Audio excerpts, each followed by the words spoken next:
Sleep is so important. We need it to live. And when we can't sleep, we're desperate for help. But lately, our fascination with sleep feels as if it's taken on an urgency. Do a quick internet search for sleep, and you'll find a slew of articles about how to make your sleep perfect. New gadgets, fancy alarm clocks, stay away from blue light. There are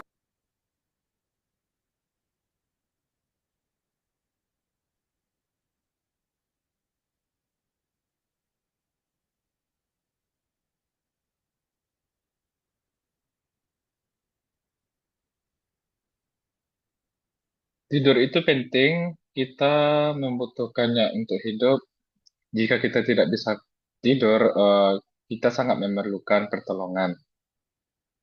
Akhir-akhir ini kita tertarik pada tidur seolah itu adalah sesuatu yang mendesak. Jika kita mencari di internet tentang tidur, kamu akan menemukan banyak artikel tentang membahas cara untuk tidur nyenyak. Eh,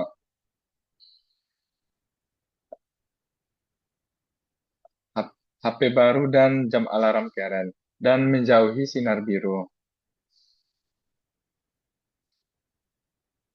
lots of services, products, and advice columns that tell us we're sleeping wrong. Not enough, not quality sleep, wrong position. Even worse, you might find scary messaging claiming that if you're not sleeping right, your life is going to be shorter. You're going to get all kinds of diseases. One of the biggest worries we have about our sleep is that we're not getting enough. And that anything less than 7 hours a night means that we're doomed to bad health. Everything from high blood pressure to Alzheimer's disease. But there are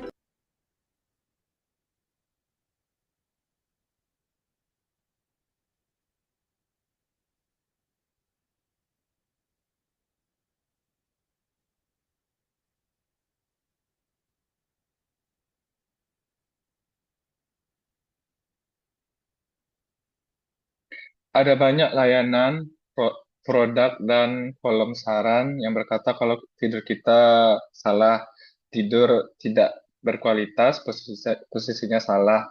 Dan parahnya lagi, kita kita juga bisa menemukan pesan yang mengerikan yang menyatakan kalau tidurmu salah, hidupmu menjadi lebih pendek dan bisa terkena berbagai penyakit.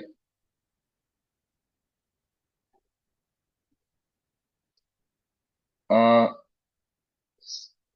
Salah satu yang dikhawatirkan tentang tidur adalah kurangnya tidur. Dan kalau kurang tidur dari 7 jam dalam semalam, kita bisa terkena sakit parah dan bahkan bisa terkena darah tinggi sampai ke Alzheimer.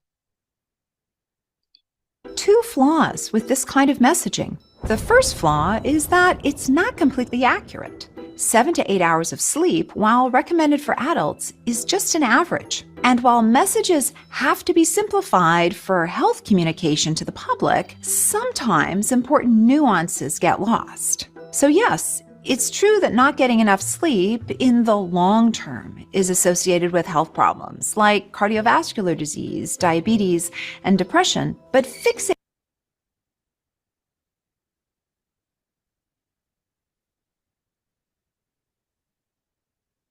Ada dua kesalahan dari pesan ini. Yang pertama yaitu tidak sepenuhnya akurat. Tidur 7 sampai 8 jam, eh, walau disarankan untuk orang dewasa, itu hanya rata-rata, meskipun pesan kesehatan pada masyarakat seringkali disederhanakan, terkadang membuatnya terlalu, dan nuansa pentingnya terlalu hilang. Jadi memang benar kalau kurang tidur dalam jangka waktu yang lama sering dikaitkan dengan masalah kesehatan seperti jantung, diabetes, dan depresi. fixating solely on 7 to 8 hours ignores the fact that there's a range of sleep that people need. The duration of a good night's sleep can be different for different people. Some adults need 8, but some are just fine on 6. The second flaw with this kind of doomsday messaging is that it can be counterproductive, especially for people who do have trouble sleeping. For instance, in 2019, it was estimated that 21% of adults in the US were wearing sleep tracking devices, and that number's probably growing. And I get it. Namun jika berpatokan pada tidur 7 sampai 8 jam saja, akan mengesampingkan fakta jika ada rentang waktu bagi orang untuk tidur. Durasi tidur malam untuk orang-orang berbeda-beda. Beberapa butuh 8 jam, sedangkan yang lain hanya 6 jam saja. Kesalahan yang kedua dalam pesan itu adalah kontraproduktif, khususnya bagi orang-orang yang susah tidur. Contohnya pada tahun 2019, diperkirakan 21% orang dewasa di Amerika Serikat menggunakan alat pemantau tidur. Jumlahnya mungkin meningkat. It. It's fascinating to see how much sleep you've gotten each night and to know what part of your night was spent in deep sleep or dreaming. But having all of that sleep data is causing some people to become obsessed with it. So much so that it's leading to a condition some call orthosomnia, a preoccupation with the constant need to achieve perfect sleep. And this condition, ironically, is causing more sleep problems. Now, orthosomnia might be an extreme example, but the anxiety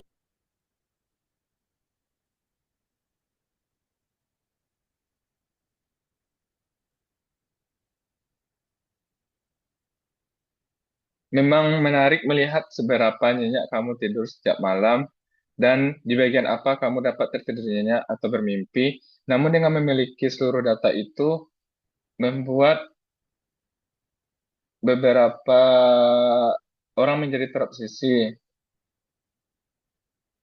Dan terobsesi ini mengarah pada kondisi yang disebut ortosomnia.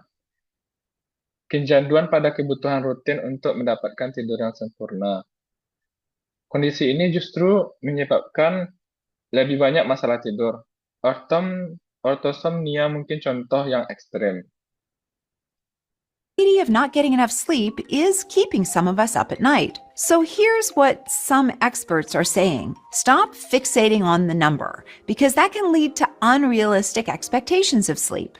According to Dr. Colleen Carney, a psychologist and the head of the Ryerson University Sleep Lab, the basic questions you should ask yourself are, do I feel reasonably well rested during the day? Do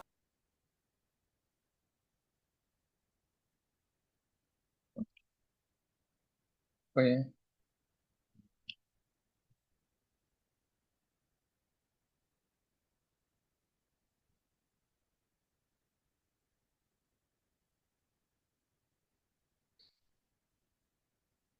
Tapi rasa cemas karena tidur tidak cukup membuat kita terjaga di malam hari.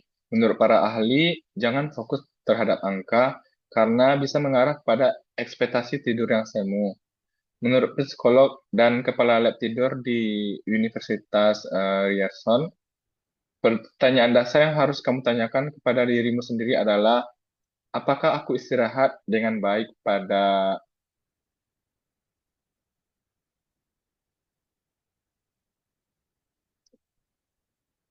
malam hari tanpa terganggu?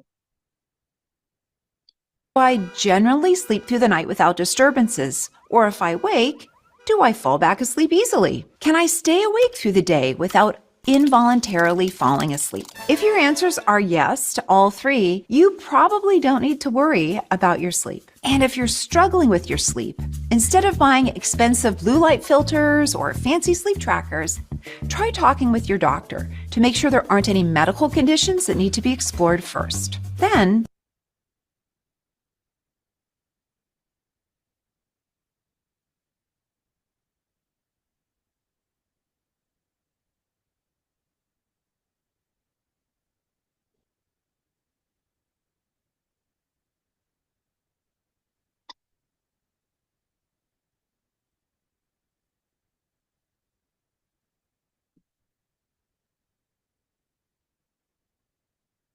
Kalaupun terbangun, apakah aku akan mudah tertidur lagi? Bisakah aku terjaga pada siang hari tanpa ketiduran? Jika semua jawabannya ya, maka kamu tidak perlu khawatir pada tidurmu. Dan jika tidurmu bermasalah, daripada membeli filter cahaya biru yang mahal atau pemantau tidur, coba konsultasi dengan doktermu untuk memastikan tidak ada kondisi medis yang harus diperiksa terlebih dahulu. Try evidence based recommendations laid out by the American Academy of Sleep Medicine. What's really cool is that there's a highly effective therapy called cognitive behavioral therapy for insomnia, or CBTI. It doesn't have any medications involved, and it has a really low failure rate.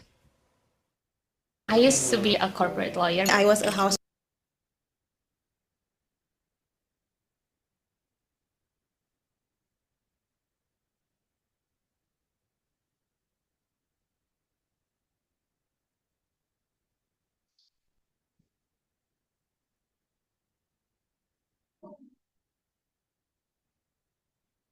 Lalu, coba rekomendasi berdasarkan bukti dikemukakan oleh Amerika Academy of Sleep Medicine. Hal yang menarik yaitu adanya terapi yang sangat efektif bernama CBTI, tidak memerlukan obat-obatan dan tingkat kegagalannya rendah.